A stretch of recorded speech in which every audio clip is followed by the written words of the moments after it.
minutes.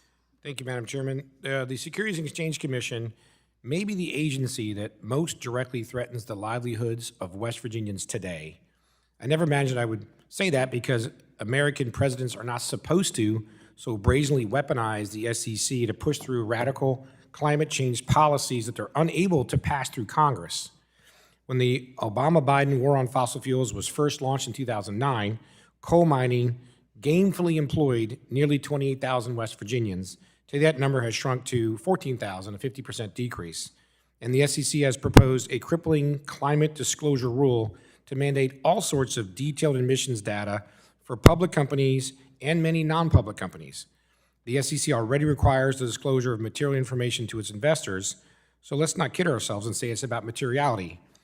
SEC Commissioner Hester Peirce put it best when she stated, quote, "Although styled as a disclosure rule, the goal of this proposal is to direct capital to favored businesses and to advance favored political and social goals."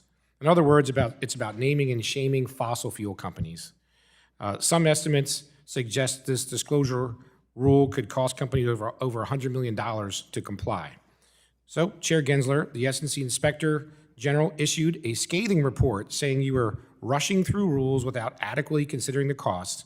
So can you tell me today how many jobs this climate disclosure rule will cost West Virginia families?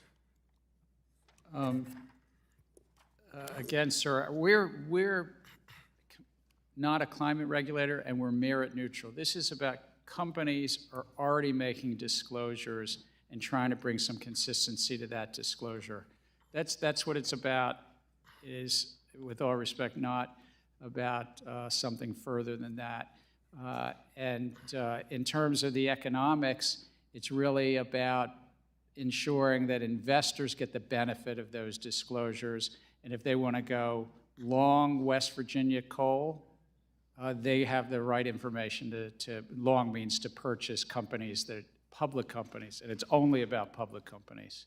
Again. Well, thank you. Despite your assurances, I think it's clear this rule will be devastating to my state of West Virginia. I'd like to submit for the record, Madam Chair, the Inspector General's statement on the SEC's management and performance challenges. Madam Chair, I'd like to submit for the record the Inspector General's statements on the SEC management and performance challenges. So ordered. And I would also like to submit, thank you. I'd also like to submit for the record an op-ed I wrote for the Washington Times on the SEC's climate disclosure rule. Riveting, without objection. Thank you. I do have a couple more questions. Chair Gensler, how many climate scientists does the SEC employ? We employ economists that are more general economists, so some of them might have some knowledge, but I just think of them as market economists and financial economists. Okay. Second, another question, and it's a yes or no one. Would you agree that Congress is better suited than the SEC to enact climate policy? I'd say it more straightforward. We're not a climate policy agency. We're a market regulator, and it's about full and fair and truthful disclosure about public companies. Okay. We'll go with the yes or no again. Do you yes or no, does the SEC have the legal authority and expertise to enact climate policy? We have the legal authority to enact rules about disclosure about risk, and climate risk is something investors today are investing in. So it's just about authorities, about disclosure, about these material risk in the financial companies, in companies that are accessing the financial markets.